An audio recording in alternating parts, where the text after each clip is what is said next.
In this video, I'm going to talk to you about the API keys.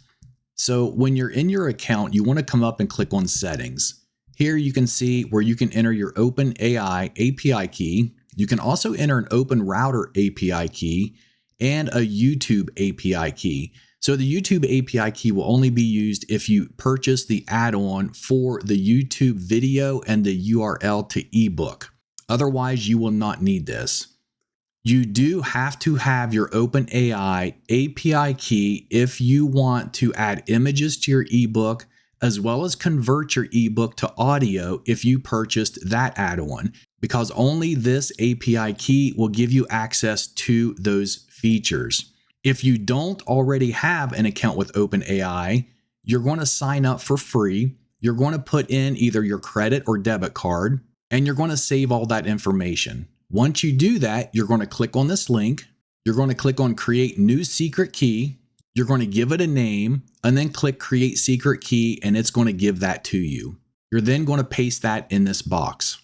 In order to use some of the features from OpenAI, they do require you to verify your account with them. This is super easy to do. All you have to do is click on this link again. When you're in your account, come up and click on the settings icon. From here, you will see an option to be verified, and all you have to do is just verify your account, and that will give you full access to all the features. Next is the Open Router API key. If you want to use other AI models, such as Gemini or Claude or some of the others, then you would want to add your Open API key in this box. This is also free to sign up. The link is right here, and once you sign up, you will have to fund your account. You can put $20 in there, $50, or as much as you want, and then it will use those funds as you use that service. To get your API key, you're just going to click on this link, click on Create API Key, give it a name, and then it's going to give you an API key that you're going to be able to paste right here in this section.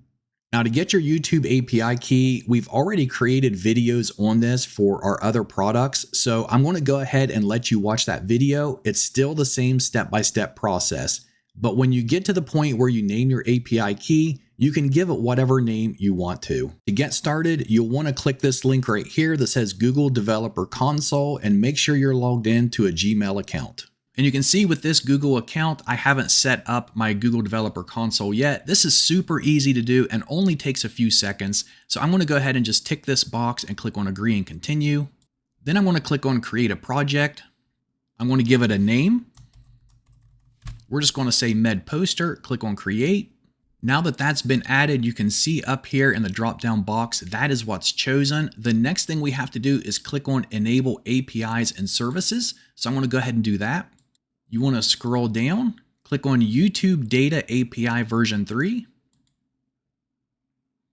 Enable, and now we just need to create our credentials. So we're going to click on over here where it says Create Credentials, click on Public Data, Next, and right here's your API key.